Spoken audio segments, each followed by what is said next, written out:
So you're curious about GLP-1, but you're worried about needles, the cost, and even if this really is going to work. Trust me, I've been there. And today I'm going to share with you the real stuff, doubts to solutions, and what finally got me started and how connecting with other people helped.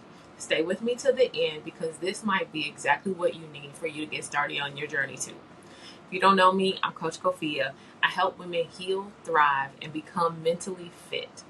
I'm sharing with you on my fitness journey all the highs and lows as it relates to changing my lifestyle, developing healthy habits, having the right mindset, and of course the use of a GLP-1 medication. So I have my handy dandy notes because I really wanted to be what I needed. I was doing a lot of research as it relates to getting started on these medications. So today I'm going to share with you what my journey looked like as it relates to getting started on GLP-1 medication and kind of what I needed to gather this information. So what is a GLP-1 medication? The GLP-1 is like a helper in your body. And so whenever we eat food, this particular natural hormone in our body tells our body to regulate the blood sugar. The GLP-1 hormone tells the blood sugar manager, insulin. It says, okay, we got food coming in and we need to do something with this food. And it basically says, hey, you need to ramp up on that insulin so we can keep the blood sugar low or fall back or what have you, just to keep your blood sugar at a steady level. And here's what I wrote down. Doctors discovered that they could make a medicine that acts just like the helper hormone. It helps people with diabetes control their blood sugar and helps people who want to lose weight by making us feel full and less hungry. And those are two separate things. What I describe it as in my non-medical term is it acts like a hormone that my body already produces. And a lot of people who would have a regular system processing food, their bodies do this automatically. Well, my body, based on my own choices, based on my DNA, based on the lifestyle that I had up until this point, has gotten kind of out of whack. And so what the doctors have discovered is that this particular medicine helps us to get to a place that's more regular. It helps our body to act in a way in its original creation, in its original design. It helps our bodies act normal by digesting food, making us feel full by telling our brains, right? It allows my brain and my body to work together and to signal, okay, you have had enough to eat. And it also delays this desire to constantly eat. Okay. So why does it help? And this is kind of what I just explained. We're finding that the way our bodies, our food clearing system, basically our digestive system, but our food clearing system and our energy producing system is out of whack. So this medicine helps our bodies to work better. Some of us find that because our bodies haven't worked well in a long time or at its best, we have gained weight. And when we fix the system, right, we fix the way that our body was designed to work, weight loss becomes a natural byproduct of fixing the system. It's the very definition of going to the root versus dealing with the fruit or the symptoms of something, right? When you go to the doctor, you may have a cough or you may have a runny nose. And yes, some medicines will be prescribed or you can pick up over the counter to treat the cough and to treat the runny nose. But we got to figure out, okay, what is the cause? What is the root thing here that we need to address? And what this medication does, it goes to the root and helps our bodies to start functioning as the way they were designed. Okay. So where can you get this medication? So one, you can get your doctor. If you have a primary care physician, they can prescribe you the medicine. Or there are now a lot of online providers, online doctors that in different types of companies, I'm not going to say a bunch of names, but you can basically get a doctor online that can prescribe you this medicine. Some doctors will do like blood work to find out where you are now. Some doctors, if you go to like a med spa or some telehealth companies, they may not do a lot of back work. They may just prescribe you the medication. So you want to be a scientist of you and advocate for yourself and know what you need as far as like the help and support that you need, or what you're kind of looking for before you decide if I'm gonna go primary care or if I'm gonna go telehealth. Okay. Next is some objections that I had to overcome. So I felt like me losing weight. I felt like me losing weight the natural way was more noble. And I felt like initially that I was kind of cheating by taking on some help. And it wasn't something that played in my mind for a long time, obviously, because I was able to overcome it and, get the help that I needed. But it's an objection that I had to face. I had to face that, one, I'm not in competition with anybody else. So me doing it, quote unquote, the natural way, like me comparing my journey, my DNA, my blood work, everything that I've experienced, the emotional attachment to food, like although those things can be similar to other people, my journey is my own and there is no one else I can compare it to. And so I had to get out of the comparison mindset. I also had to be okay with other people not agreeing with the decision that I've made.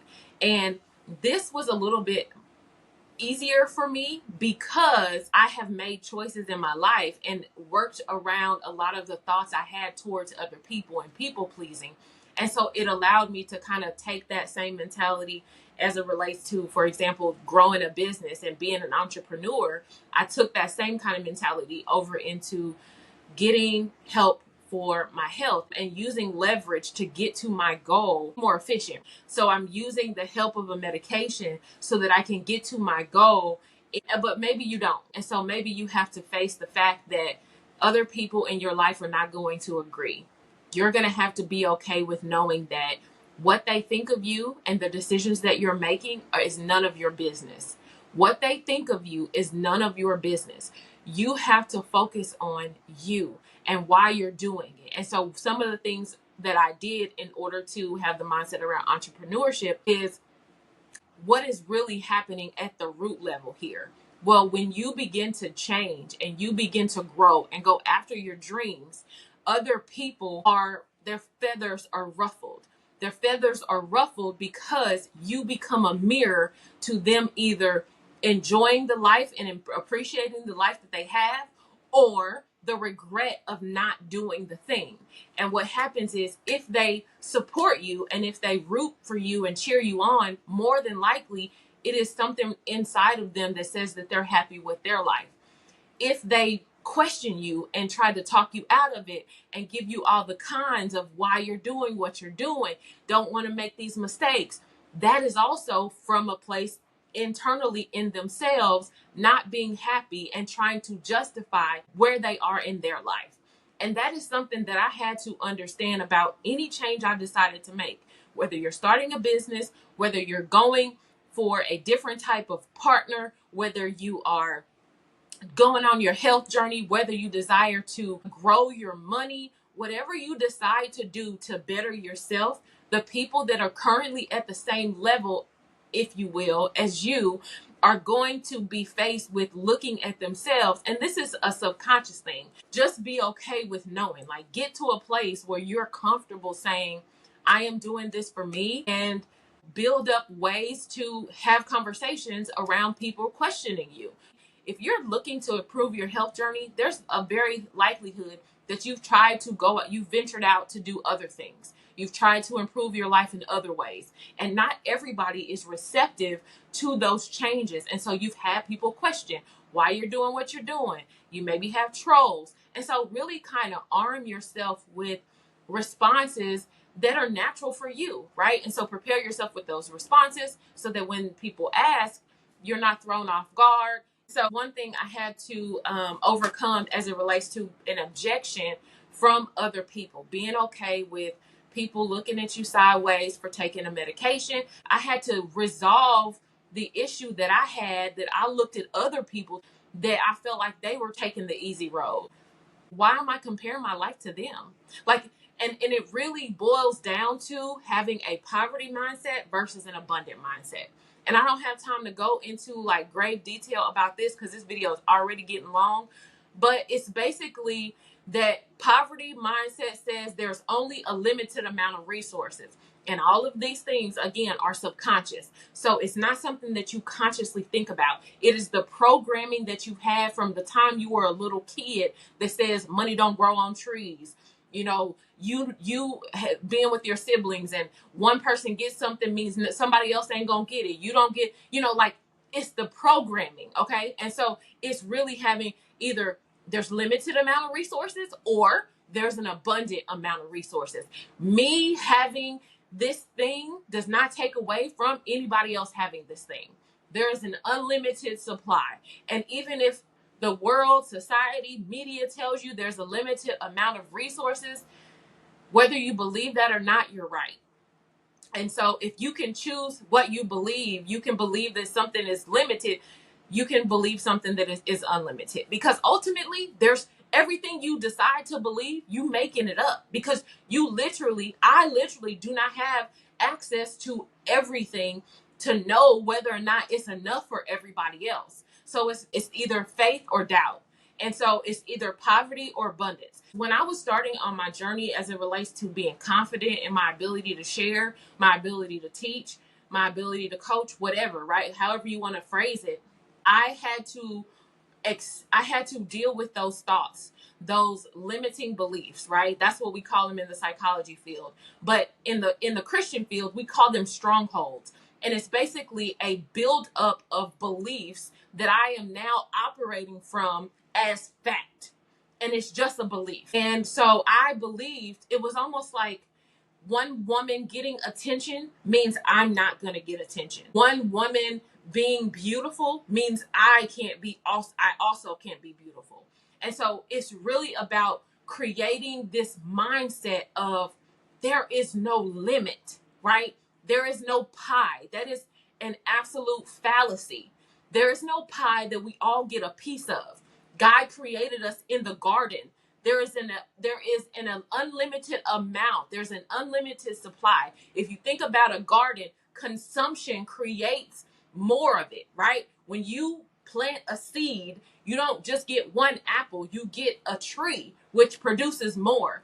And so when we understand that there is an abundant amount of resources, we can remove those strongholds, remove those limiting beliefs as it relates to our health and what's available to us. Okay, so that was more than I wanted to go into. Hopefully it helped you and didn't confuse you a little bit more. But if so, let me know in the comments and I can make a whole separate video about that, right? The other objection I had to accept and overcome is I don't need anybody's permission. I have found working with coaches starting their businesses, they were figuring out who they wanted to help, developing their niche, all those things. They felt like they needed to ask for permission. And it's almost like we subconsciously feel like we need to ask for permission to be great. And we don't. You don't need permission. You don't need to make an announcement. You don't have to do any of that. You can do it because you want to do it. And again, that goes back to the programming. You're in grade school, you have to raise your hand to ask a question. So you are programmed to guided by other people, right? To get permission from other people. You choose what you want to do. You don't need permission to do anything. I was afraid of needles, literally. I did not do needles. And so for me to be injecting myself once a week is huge. The needles are not what you and I have been accustomed to getting our vaccines at the doctor's office, right? So the needles are designed to be small and produce the least amount of pain. It's almost like you remember, and I don't know, but like back in the day, we used to take the sewing needle and like put it under your skin. Man, tell me, am I the only one who did this? Put the sewing needle under your skin and just kind of walk around with it. Okay, the needle size is about in diameter as far as like thickness. The needle is 4 to 6 millimeters. Now, the needles that we're used to getting our vaccines and it goes deep into our muscle and produces pain and all that, that is about 12 to 15 millimeters.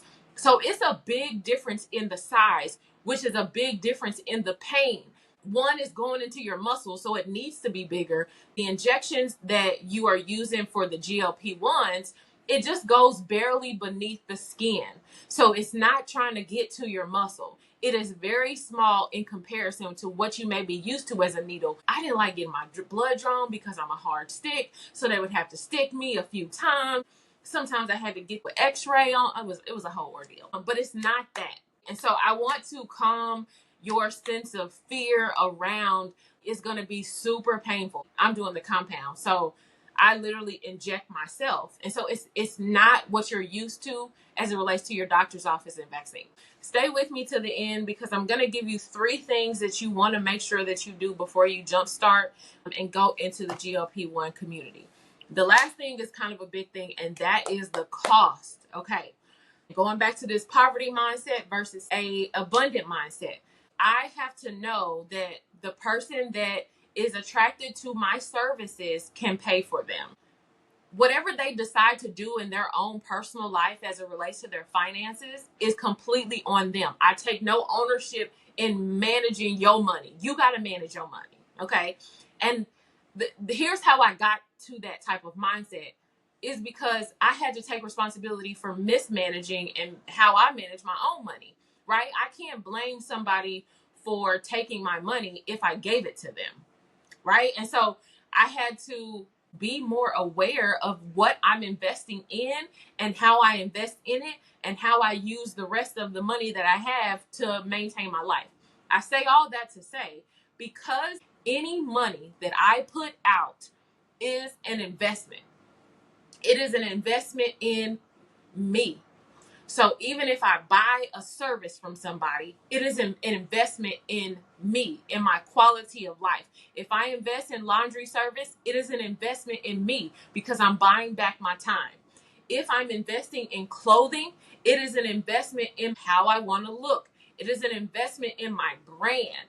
And so everything I buy is an investment in me, no matter who is on the other receiving end of that. And when I started to look at money that I made different decisions. And so I look at this as an investment. And I will definitely say paying for coaching programs that were like thousands and thousands of dollars, and I have done it multiple times. Like I realize I have made a decision that I'm going to be the best investment. I'm going to have the best ROI, as they say. I am going to be the best ROI. If I invest money in me, I'm going to produce 100-fold from whatever it is. It's going to make my quality of life better. It's going to make my mindset better. It's going to make my experiences better. And that's how I look at it. And so depending on where you are, if you don't have a mindset around investing in yourself, then it's going to be hard for you to come up off that money because you're going to be thinking, I could be doing all these other things with this money. What I have decided is if I don't have my health, it ain't going to matter about the other stuff. It's just not. I can have all the money in the world, but if I'm sick, if I'm overweight, if I'm having a heart attack, if I'm having a stroke, if I'm like all the other things are not going to matter. And so for me, it becomes so much higher on the priority list. Like we can figure these other things out. But as far as my health, and I truly believe going a healing journey with my mom and her going through chemo, it really lit a fire under me to take care of what I have. Take care of what I have now.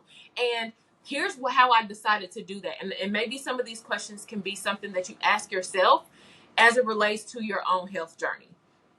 So ask yourself, how much is not losing weight costing you? How much is not living fully costing you? How much is not showing up in the world the way that you know that you could in your mind? How much is that costing you? And when we begin to ask ourselves these questions that really allow us to reflect and get the other side of, instead of spending money, investing in it, and then what is the cost of not doing it? Listen, it's costing me a lot. It's costing me relationships. It's costing me memories. It's costing me living in the present. It's costing me avoiding physical activity and the experiences that not just I'm having, but the experiences my daughters are having because I'm not involved with them. It's costing me poor health, right? Ultimately, how much is that costing every single year with prescription drugs and medications and procedures and copays and all, and not to mention the anxiety and worry that comes from not having good health, right? How much is that costing?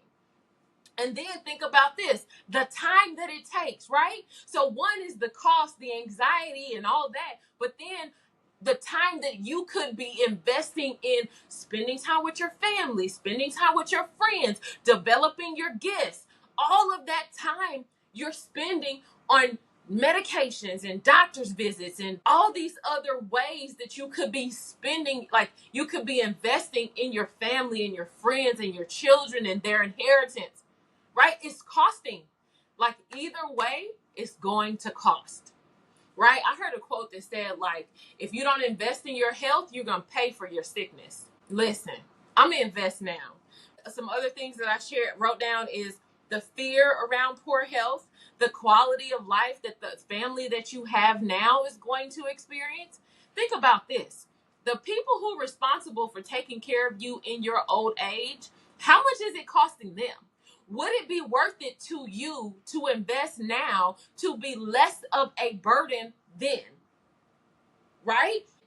What about the memories? You being able to be vibrant and run around with your grandkids or your great grandkids and seeing them alive and being able to engage and share memories of your childhood with them. What does that cost? And would it be worth, ultimately it comes down to about $50 a day, about $18,000 a year. Would it be worth being a great grandmother and able to share those stories from when you was a little kid with your great grandkids to pass that on? That in and of itself is worth it to me, right? And so these are the questions that I had to ask. And not just the quality of life that you'll have when you're older, but the quality of life that the people who are going to take care of you when you're older. Like, are they burdened? How much are they losing out on? Because now they've taken on this additional responsibility. Maybe it's harsh, that I'm asking these questions. And it's not my intent. It's my intent to just bring awareness to the other side of the things that we don't think about. Okay? Now, the last thing I wanted to share, it's easy for our brains to go to the negative. It's easy for our brains to say, this is all the ways it can't happen, like analyzing it to the core, like these are the pros, we don't even focus on the pros. These are the cons, and these are the cons of the cons, right? What I want to encourage you to do before I end this video, I have two more things. One is I want you to ask yourself, what would it be like if this worked? What would my relationships now be like? What were my relationships maybe for my great grandkids or my great great grandkids? What would those relationships be like if it worked? What would my money situation be like if I don't have to pay for care later on because I took so much care of myself now? What would my health be like? What happens if this thing actually works and I develop the habits as I'm losing the weight and my body is regulating and I'm getting more active and physical and I'm making better food and nutrition choices and my whole lifestyle is changing? What would that be like? Paint a picture of what it would be like if it actually worked. And then the last thing I wanted to share with you is this real quick, three things. One thing you want to do, and it sounds like you're doing it because you're watching this video, and that is to do your research. Do your research. I am not a doctor. Listen, this has been my experience. I encourage you to talk to your own physician or your telehealth physician for yourself. That just means standing up for yourself about the things that you know best is for you. And if you don't feel like you know best, then start to learn yourself. And as you're working with these doctors, you begin to arm yourself with information about you. Keep track of you, right? Learn you. The second thing I want you to do is I want you to decide. I want you to make a decision one way or the other. Don't be flippy, floppy. Just make a decision. Make a decision and go with that. Cut off all the other options and say, this is what we're doing today. And then that third thing is get connected with a community. I have had so much success because I understand what it means to be around a community of people going in the same direction.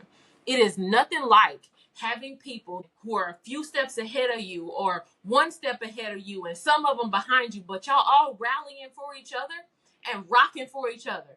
Like, I have that in my entrepreneurship. I have that as it relates to my life as a Christian. I have it in my mom's circles, and now I have it as it relates to my health, right? And so connecting the community, you can do that by, one, you can subscribe to this channel so that you can be notified of content like this, where I'm sharing information, sharing my journey as it relates to health and fitness. You can also comment below. I would love to support you on your journey. Let me know what your thoughts are. And in this space, you can agree, you can disagree. You just have to do it respectfully. That's the only disclaimer. I think having difference of opinion is not something that should automatically negate our interactions. I don't mean to should y'all, but following people that just believe exactly everything that you believe, it's not going to give you an opportunity to grow. And then you have to think about it. If you're able to see why someone believes something different and still stand firm on what you believe, it's going to tighten up your level of belief. It's going to increase your faith because you understand why you believe what you believe. So you can disagree, just do it respectfully. Put some comments below if you want support and you want to be a part of this community. Definitely hit the thumbs up, because that encourages the algorithm to push this type of content to other people so that we can continue to grow this GLP-1 community. Go be great by what? Mastering what's on your plate. And remember, we are literally all better together. We'll talk soon.